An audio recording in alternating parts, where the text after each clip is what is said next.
Olá pessoal, então vamos continuar com mais uma aula sobre radiação de freamento, né? Dentro do nosso curso aqui de produção da radiação.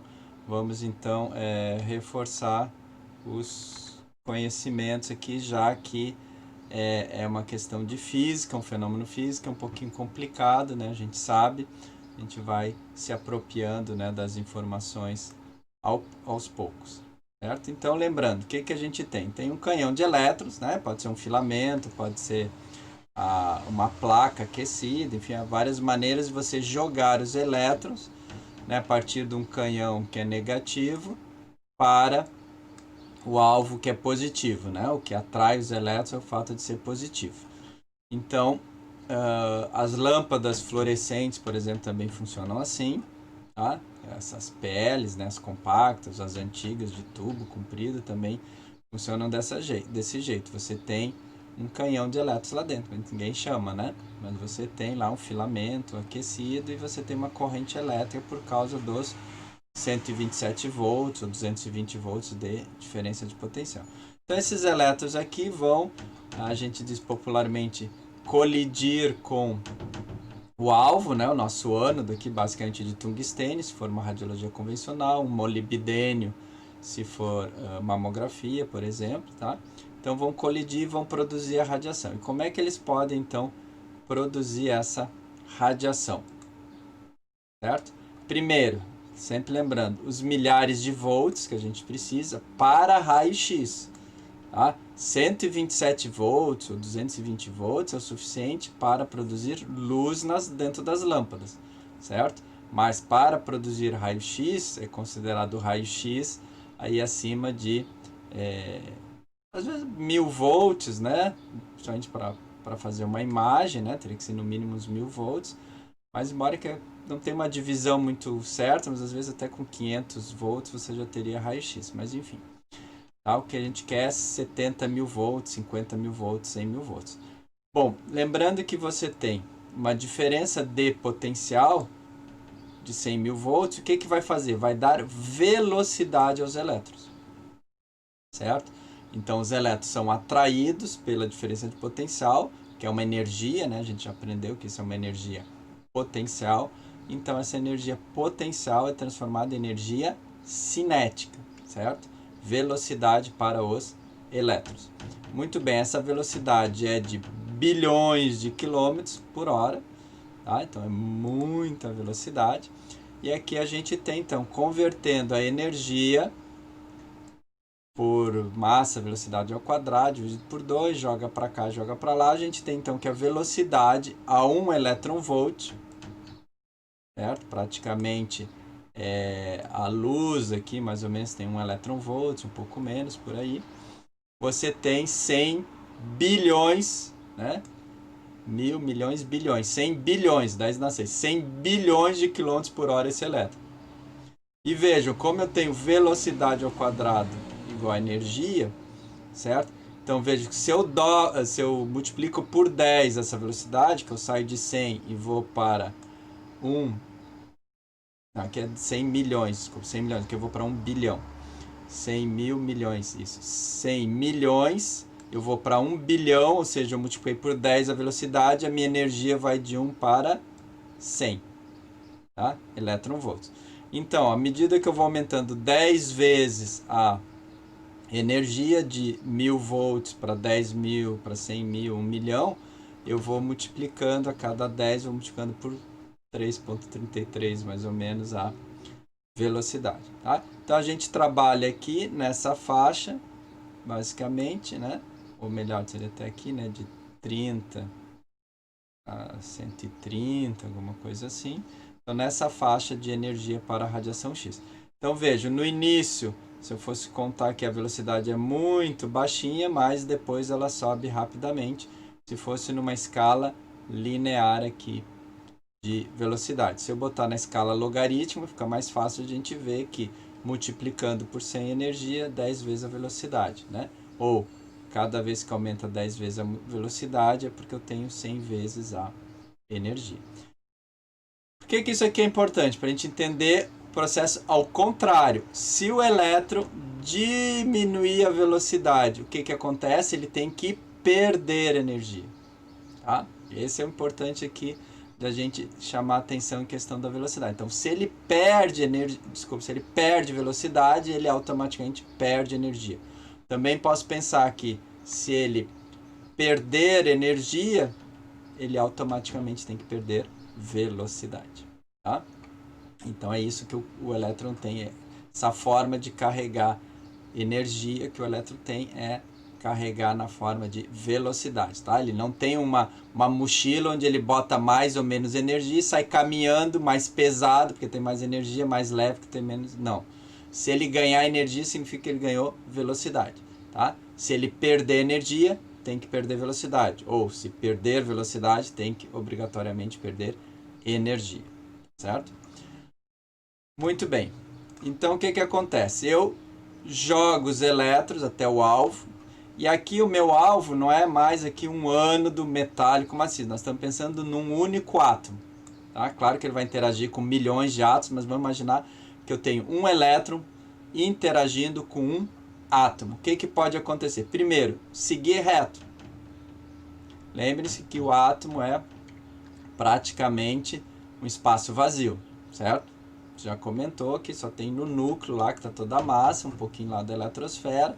Então, a chance de você errar o alvo, digamos assim, de você passar longe do núcleo de uma eletrosfera é muito grande. Então, pode acontecer isso. O elétron passar reto, nada acontece. Bom, ele pode desviar a sua rota. Então, ele desvia, ele interage eletricamente, né? Negativo repulsa negativo, positivo atrai negativo. Então, ele pode desviar sua rota por causa dos elétrons dos outros átomos da eletrosfera ou até por causa do núcleo que é positivo, certo? Bom, também pode, que é um segundo fenômeno físico, é atingir um elétron da eletrosfera. Então, veja, ele tem tanta sorte, ele é tão bom de mira, que naquela nuvem eletrônica lá, de elétrons circulando lá, por exemplo, um átomo de tungstênio, 74 elétrons, ele consegue acertar, né, na cara, como a gente diz, bem cheio, né, um elétron lá. E aí vai ter um outro processo, né, os dois elétrons vão embora, etc. E vai produzir radiação X, que é o próximo, a próxima aula que a gente vai ver depois, o próximo fenômeno físico, que é a radiação característica, que é o nome. Muito bem, então tá aqui alguns átomos lá do meu tungstênio, né, os primeiros átomos que o elétron enxerga. Eu vou jogar vários elétrons para cima desse átomo, né? Na verdade, eles vão ser atraídos pela questão de ser positivo aquele metal. Então, eu tenho um elétron, por exemplo, está vindo aqui lá do filamento, com bilhões, né? 1 bilhão ou 10 bilhões de quilômetros por hora, ou 50 mil eletronvolts, e ele, então, o que que ele faz? Ele não interage, ele consegue passar reto. Sei lá, esse aqui puxa, o outro puxa, sei lá, os dois puxam igual, então ele passa reto. Ele pode, então, desviar por passar perto do núcleo, e aí o que acontece? Se ele desviou, ele mudou a rota. Ora, se ele mudou a rota, alguma força, alguma coisa tem que interagir com ele, e aí automaticamente ele tem que emitir energia. E pode, como eu disse, no terceiro momento, acertar exatamente o elétron aqui da eletrosfera. Então hoje a gente vai cuidar da questão do desvio de rota aqui. Então, o que que acontece? Ele tem que desviar a rota, e quando a gente faz uma curva de carro, né, a gente sabe que a gente tem que diminuir a velocidade, né? Se for uma esquina, então tem quase que parar o carro para fazer a esquina. Então, há uma desaceleração. Se ele perde velocidade, ele tem que perder energia. Então, para realizar o desvio, o elétron tem que perder energia. Ou, se você quiser pensar em velocidade, tanto faz. Nesse caso, para nós, energia e velocidade é a mesma coisa, digamos assim, né? A energia é emitida na forma de um fóton X ou de calor. Então, a gente pode até pensar que o calor é uma forma de radiação de freamento, como é o nome desse fenômeno físico. Então, é uma forma de você perder, ou seja, ele está lá perdendo energia. Por quê? Porque ele está colidindo, enfim, interagindo com os elétrons, só que ele está interagindo bem pouquinho, aí está mandando energia bem baixinha, que é a energia dos fótons infravermelhos, que é o calor, tá? Então, esse fenômeno físico de perder energia, tá? não é exatamente o fato do desvio, o mais importante aqui é perder energia, chama-se então radiação de Bremsstrahlung. Né? Brems em alemão tem a ver com frear, com diminuir velocidade, etc. E Strahlung tem a ver com luz, com flash, com feixe de luz, né? Com disparo de luz, alguma coisa assim. Tá? Então, Bremsstrahlung é a radiação, é a luz do freamento, a radiação de freamento, que é o nome oficial. Tá? A gente sempre lembra que Bremsstrahlung é o nome oficial mundial. Tá? Então, quer dizer, assim como Röntgen é o descobridor da radiação X, e existiu por muito tempo, ainda existe, por exemplo, a Sociedade dos Raios Röntgen. Em vez de dizer dos raios X, diz dos raios Röntgen, porque foi ele que descobriu. Então, como ele recebeu o nome, fica, né, os raios de Röntgen, os raios Röntgen.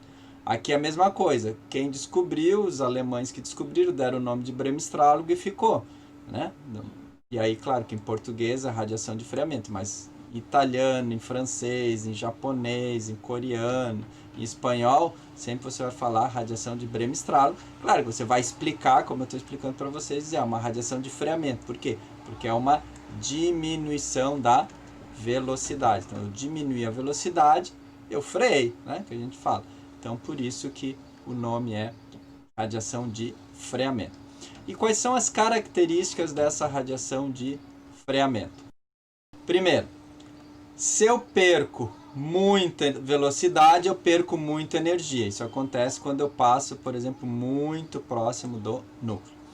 Se eu perder pouca energia, ou se eu passar muito longe do núcleo, eu vou desviar pouco, eu vou perder pouca energia.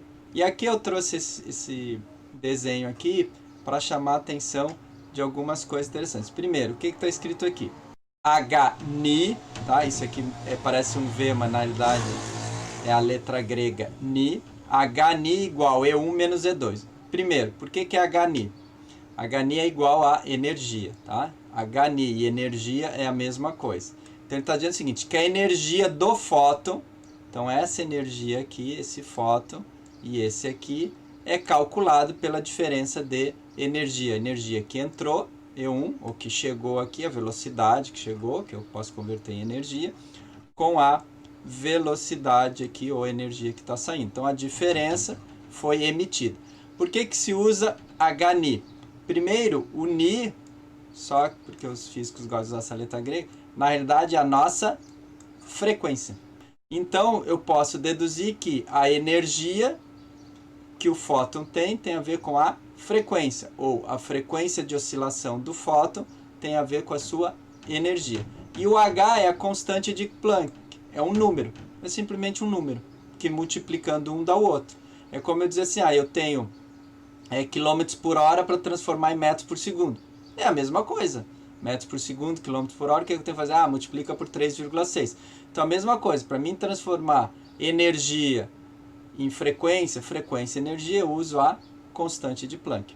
Outra coisa é que frequência é igual a 1 sobre comprimento de onda. Então, também eu posso descobrir o comprimento de onda. E para que é interessante comprimento de onda aqui? Para a gente entender que o elétron tem uma energia, certo? Uma velocidade. Mas eu também posso dizer que o elétron tem uma frequência.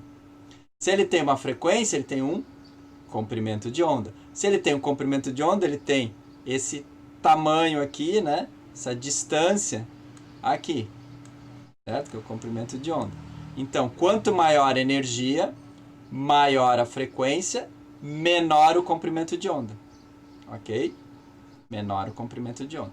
Então, o que acontece? Por que um elétron vai passar mais próximo do núcleo, mais longe? Por que um elétron vai, eventualmente, colidir com outro elétron ou não? Como é que isso funciona? Muito bem. Funciona da seguinte maneira. Se eu imaginar que o elétron está aqui circulando, que ele tem uma energia, se ele tem uma energia, ele tem uma frequência, se ele tem uma frequência, ele tem um comprimento de onda, então eu posso pensar que esse elétron aqui, ele está pulsando ou girando dentro da dualidade partícula-onda, que ele está oscilando numa frequência e num comprimento de onda. Então ele está circulando aqui em volta, mas esse circular dele tem a ver com uma frequência.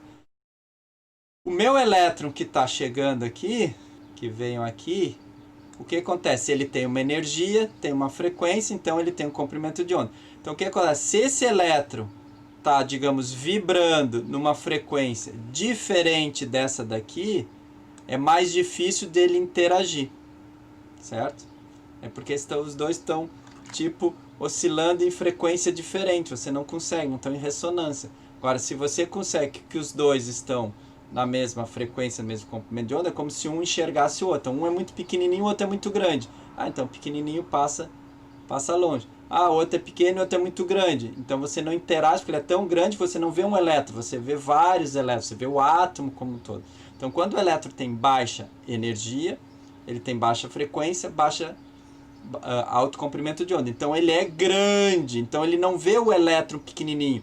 Esse elétron que está chegando, ele vê algo grande, então ele vê o átomo, ele vê a molécula, ele vê uma parede. Então a luz tem pouca energia, pouca frequência e grande comprimento de onda. O que acontece? A luz enxerga a parede inteira, ela não consegue enxergar um elétron, como se tivesse assim um pincel muito grande que eu quisesse pintar um elétron. Não consigo, o pincel é tão grande que quando eu passar o pincel, vou pintar a parede inteira. Agora, se o meu elétron tem alta energia, alta frequência, pequeno comprimento de onda, é como se ele fosse um pincelzinho fininho. O que acontece? Eu consigo, tipo, com aquela pontinha do pincel, eu vou pintar só um átomo aqui, eu enxergo só um átomo, ou até só um elétron, ou até só um núcleo. Tá? Então é algo assim de tamanho, de proporção, certo? Muita energia, pequeno comprimento de onda, só enxerga, só interage com coisas pequenas. Pouca energia, baixa frequência, alto comprimento de onda. Aí você tem a luz, você vai para ondas AM, FM. Por que a onda AM não entra no túnel, por exemplo, né? Você tem, não precisa ser um túnel muito grande, às vezes um viaduto, alguma coisa, né, que tem o chão e o teto ali, o viaduto passando, às vezes não entra, né, dentro de um shopping, às vezes não entra lá dentro. Por quê? Porque você tem a porta de abertura. A frequência de onda ela é muito grande, frequência de onda é baixa, energia é baixa, frequência de onda é baixa, mas o comprimento de onda é grande. A gente diz assim, não entra, não passa pela porta, não passa pelo buraco do túnel, porque ela é muito grande, certo? Ela vibra muito grande, aí bate ali e não passa, certo? É assim que a gente diz. E aí, ao contrário, a gente tem que imaginar os elétrons. A gente sabe também, né, de Einstein, energia igual a massa vezes velocidade da luz ao quadrado. Eu posso dizer, então os elétrons andam na velocidade da luz? Não, a gente mostrou ali que os elétrons têm velocidade e não andam na velocidade da luz. Quem anda na velocidade da luz? Os fótons. Então, de novo, se eu quero saber, eu tenho a energia do fóton, que é a mesma do elétron, né? A mesma unidade, pode ser o mesmo valor. Então, eu tenho a energia do fóton. Com a energia do fóton, eu acho a frequência. Com a frequência e a velocidade de luz que os fótons viajam, eu consigo o comprimento de onda. De novo, então eu sei se esse comprimento de onda é do tamanho, digamos, de um elétron, em termos de energia, do mesmo tamanho, ou se esse fóton que é emitido de raio-x tem um comprimento, por exemplo, maior, porque tem menos energia e menos frequência, por isso um comprimento de onda maior. Então aqui só para a gente trazer algumas relações da relatividade para explicar, começar a explicar os fenômenos físicos, né, de como se comportam os elétrons em termos de energia, em termos de interação, também os fótons, a mesma coisa, que depois nós vamos ver como que os fótons interagem, né, como que o raio-x interage no corpo humano, no filme, por exemplo, para produzir a imagem. Então, se o elétron, no geral, tem muita energia, ele tem um comprimento de onda pequeno. O que acontece? Ele consegue passar entre um elétron e outro, por exemplo, e se aproximar do núcleo. Por isso que muitas vezes se diz, os elétrons acelerados na ampola do filamento ao ânodo, né, do cátodo ao ânodo, eles vão interagir com o núcleo. Os de alta energia, sim, porque tem um comprimento de onda pequeno. Mas depois que esse elétron saiu, ele diminuiu a sua energia, ele aumentou o comprimento de onda. Então pode ser que ele no próximo átomo ele não interaja com o núcleo, sim com a eletrosfera, por exemplo. Bom, então, se eu passar muito perto do núcleo, eu vou ter uma grande interação, né, uma grande força de atração, vai desviar bastante a minha rota e eu vou emitir, então, um fóton, digamos, de alta energia. Se eu já tiver diferença aqui de distâncias percorridas, então aqui já é um fóton de menor energia, porque eu desviei menos, porque eu passei mais longe. E por isso que às vezes também na hora de desenhar, a gente desenha alta frequência, baixa frequência aqui, para também dizer, entre aspas, o nível de energia. Para não ter que escrever aqui, né, energia 5, energia 10, energia 1 maior que energia 2, então a gente faz o desenho da onda. Isso aqui seria um hidrogênio, né, só tem um próton. Se for um outro átomo com mais nêutrons e prótons, etc., com uma carga nuclear aqui, né? Carga no núcleo positiva bem maior, a mesma coisa. Se ele passar aqui sozinho, vai fazer um desvio. Esse desvio ele vai emitir o fóton. Se ele passar mais longe, né? Que na verdade ele passou bem mais perto, ele desvia mais, emite um fóton de maior energia, perde mais velocidade. Se ele passar um pouco mais longe, poderia passar aqui, poderia passar aqui, poderia passar aqui e assim por diante. Vamos ver agora um filme, então, onde passa aqui os bremsstrahlungs ocorrendo, né? 3 situações, reforçando o que eu falei. Então, na primeira situação, o que eu tenho? Um elétron chegando, 90.000 electronvolts, ok? Interagiu bem com o núcleo, né? Passou bem perto do núcleo, desviou em quase 90 graus. E o que ele foi? Ele perdeu 80 keV, tá? Mas ainda ficou com 10. Tá? Então, por quê? Porque foi uma interação muito forte com o núcleo. O que ele faz com esse 10? Vai perder esse 10 de novo em algum lugar, tá? No próximo átomo, por exemplo. Se ele passar um pouco mais longe e fizer um desvio um pouquinho menor, ele pode perder, por exemplo, um fóton de 60 e continuar com 30, sem problema nenhum. Tá? Então, ele passou um pouquinho mais longe, por algum motivo, desviou um pouco menos, perde menos energia. Certo? Isso para mostrar que você tem vários tipos, vários valores de energia, não é um valor fixo. Tá? Então, se ele tiver passar mais próximo ainda e sofrer um desvio bem maior, por exemplo, pode perder 85 keV, ainda sobra 5 para ele continuar voando. Bom, ele pode perder os 90? Pode. A chance é pequena, mas pode perder os 90, tá? Certo? Aqui está mostrando os 3, né? Cada um desviando de um jeito. Então, claro, eu tenho bilhões e bilhões de elétrons jogados do filamento para o ânodo, então vai acontecer muitas coisas. Se ele perder toda a energia, professor, o que acontece? Ele para? Ele perdeu toda a velocidade dele? Não. Ele não para. Tá? Por que ele não para? Primeiro, porque tem que ser um metal, né? O ânodo tem que ser um metal, você tem que ter circulação de elétrons, tem que ter elétrons livres dentro do metal, e você tem que ter um circuito elétrico. Então, o que acontece? Mesmo que ele perdesse toda a energia que ele ganhou, né?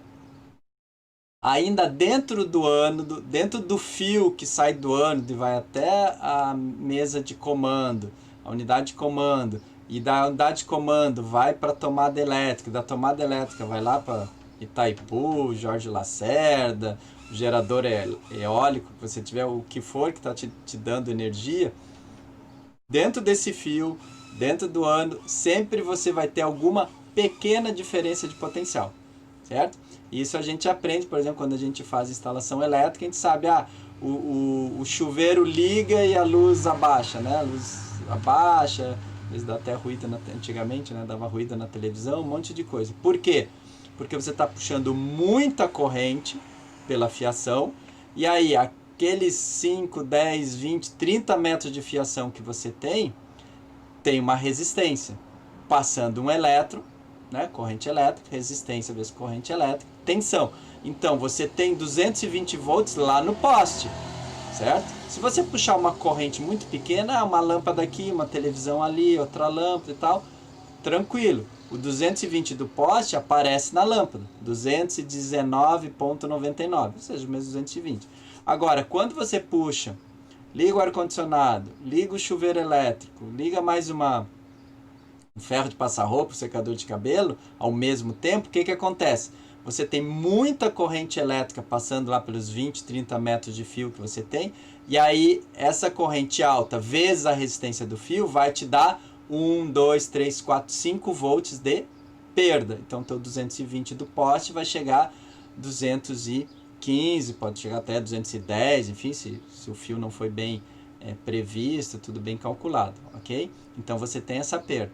Então quando o elétron perde toda a energia dele, toda a velocidade dele, quando colide com o ânodo, ele ainda assim vai ter alguém positivo chamando ele, bem pouquinho que seja, 0, 1, mas ele vai, tá? Ele vai continuar o caminho dele e vai fechar o circuito, tá? E como na natureza, né, nada se perde, nada se cria, tudo se transforma, então esse elétron volta, vai lá para a distribuição de energia elétrica lá do seu bairro, lá, bairro da clínica, e volta, né, claro, não o mesmo elétron, outro elétron, mas volta de novo para fechar o circuito. Então é sempre uma, por isso que se diz corrente elétrica, né, um elo grudado no outro, ou seja, um elétron grudado no outro. Quando um elétron anda, o outro anda junto, certo? E aí você tem a circulação. Então ele perde toda a energia, mas não perde o movimento dele, tá? Ele não fica parado lá, senão o ânodo seria um balde enchendo de elétrons, né? E não é o caso. Bom, então o que acontece? Então, um gráfico de energia versus quantidade é o que a gente diz contínuo, certo? O que significa contínuo? Significa que eu posso ter qualquer valor, tá? Eu não sei como é que esse elétron vai interagir com o núcleo, com a eletrosfera do átomo-alvo. Não sei se vai passar perto, se vai passar longe, quantos núcleos ele vai interagir. Então, o que pode acontecer? Então, eu jogo um elétron lá de 100 mil eletronvolts, e aí eu conto 2, 3 fótons que fizeram aqui, perderam 60, 55, 60 keV. Se eu joguei mais de 100, sobrou 30, 40. Alguns desses elétrons de 100 vão interagir, vão perder 76, 77. Sobrou ainda uns 20, 25 para gastar, tá? Que eles continuam com velocidade. Alguns podem perder 105, foi tudo que eu dei, não tem problema. Ou pode perder 104, sobra 1. O que acontece? Essas sobras aqui são perdidas num outro átomo, certo? No próximo átomo, ou em 2, 3 átomos na frente, porque pode ainda com essa energia passar sem interagir. Então eu perco aqui vários átomos, né, um pouco de cada um aqui que sobrou, com 20 keV. Posso perder depois, não perdi tudo, sobrou um restinho, esse restinho é perdido, por isso que eu tenho muitos fótons de baixa energia. Depois perco o máximo lá, perco o mínimo aqui, e assim ele vai indo, tá? Assim eu vou perdendo, certo? Vou perdendo um pouco de energia de cada jeito, certo? Isso é aleatório, tá? Completamente aleatório. Como eu tenho bilhões e bilhões e bilhões de elétrons, eu vou ter bilhões e bilhões de valores diferentes, certo? Numa média, eu vou ter o quê? Essa distribuição, que ela é intensa onde? Aqui, perto do zero, que é o quê? Calor e luz, certo?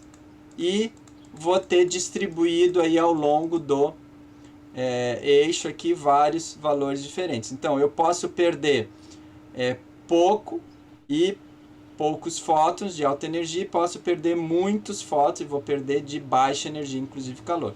Então, dentro do ânodo, quando os elétrons passam por camadas e camadas de átomos, o que a gente tem é isso, uma grande produção de calor, de luz, de fótons, de raio-x de baixa energia e poucos de alta energia. Tá? Então, o Bremsstrahlung é o que a gente diz, é um espectro contínuo, tá? Eu fiz aqui discreto, fui contando, faz de conta que perdeu um pouco aqui, perdeu um pouco ali, perdeu 50, depois perdeu 20, depois perdeu mais 10, perdeu 1, depois perdeu 1000, depois perdeu 100, depois perdeu 10.000, depois perdeu 2, o mesmo elétron, ele vai perdendo aos poucos, tá? Ele vai batendo e vai perdendo. Então eu posso ter valores desde zero, basicamente calor e luz, até o valor máximo, por isso que a gente chama a tensão máxima aplicada na ampola, entre ano de KVP, de pico. Por quê? Porque eu botei 100 mil keV, 100 mil eletronvolts, mas não tenho fótons de 100 mil keV. Tem muito poucos, a produção é mínima. Agora, eu tenho muitos fótons de calor ou de baixa energia. Por isso que é comum a gente dizer, a técnica para fazer o exame exige um parâmetro elétrico de 100 kVp, 100 mil volts de pico, ou seja, tensão máxima que tu aplica na ampola. Mas a gente já viu, essa tensão máxima varia, por exemplo, com a frequência de retificação da onda. Então, se é monofásica, ela vai a zero, volta ao máximo. Se é trifásica, tem lá 10%.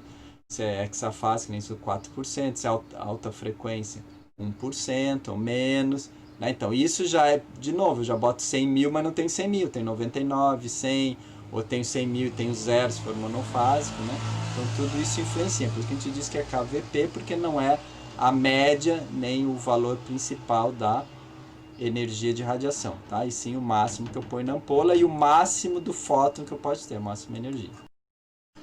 Certo? Então, se eu tiver um valor de 75 aqui, então basicamente vou ter quase nada de fótons de 75, mas vou ter muitos fótons de calor, tá? Bastante, certo? Se eu aumentar para 100, o gráfico mais ou menos se mantém, ou seja, eu tenho poucos fótons de 100, os fótons de 75 aqui, que eu perdi 75, emiti, sobrou 25, eu vou perder aqui. O de 50 aqui, 60, sobrou 40, eu vou perder aqui. Então, agora posso perder 60, depois 10, depois 5, depois 2, depois 1, até fechar o 100 que eu dei? Sim, pode acontecer. Tá? Não significa que você vai perder 2 ou 3 vezes, certo? É como você imaginar assim uma pessoa, um corredor, alguém que atravessar uma multidão. Você vem correndo numa velocidade, aí você começa a bater nas pessoas. As pessoas estão lá, caminhando devagarinho, também parar. Então você não consegue, às vezes você acha um caminho reto, né? Uma passagem, um corredor, você consegue passar, mas daqui a pouquinho uma pessoa está meio fora com um braço, você já bate, perde velocidade, bate aqui, bate. Então pode ser uma pessoa consiga correr e passar 3, 4 fileiras de pessoas paradas e aí para, no meio da multidão. Outros podem ir batendo e rezar, não, vou desviar o caminho aqui porque eu acho que está melhor e desvia e daqui a pouquinho você para lá adiante, mas lá na frente, quando? Não sei, né? 10 fileiras, 20 fileiras para frente. Então isso tudo é, de certa maneira, aleatório. O que se tem, claro, é esse comportamento aqui. Essa curva é mais ou menos igual, por isso que eu desenhei, tanto para uma energia quanto para outra. Então essa curva é praticamente igual, tá? Muito calor, desce assim, então se aumentar de 75 para 100, diminuir para 50, a curva aqui mais ou menos ela mantém essa característica, tá? E a gente reforça aqui por quê? Porque no outro fenômeno físico o comportamento é completamente diferente, por isso que a gente reforça aqui, então, que o bremsstrahlung é um fluxo contínuo, né, de vários fótons. Posso ter fóton de 11.2 keV? Posso. 11.37? Posso. 27.48? Pode. Qualquer valor é permitido. Tá? E como são bilhões de trilhões de elétrons, com certeza você vai ter todos os fótons, todas as energias possíveis. Entre 0 e o KVP, e o máximo que você colocou. Tá? Lembrando sempre que a maior produção é de calor, certo? E que toda essa energia, máxima energia que é entregue, não é convertido nos fótons de máxima energia, que foi o que eu disse. Então, eu entrego 100 mil, mas eu não tenho só fótons de 100 mil, muito pelo contrário, eu tenho poucos fótons de 100 mil e muitos de calor. Eu entrego 75 pensando, só vou ter fótons de 75. Não, você não vai ter quase nenhum fóton de 75, um pouquinho de 70, um pouquinho mais de 50, que você vai ter muitos fótons de 25, de 20... de 15, 10 e de calor e luz, certo? Bom, pessoal, então essa era a nossa continuação e, de uma certa maneira, revisão do bremsstrahlung, tá? Da aula passada. E, então a gente espera vocês depois numa próxima aula sobre a radiação característica, que é o outro fenômeno. Obrigado e até mais.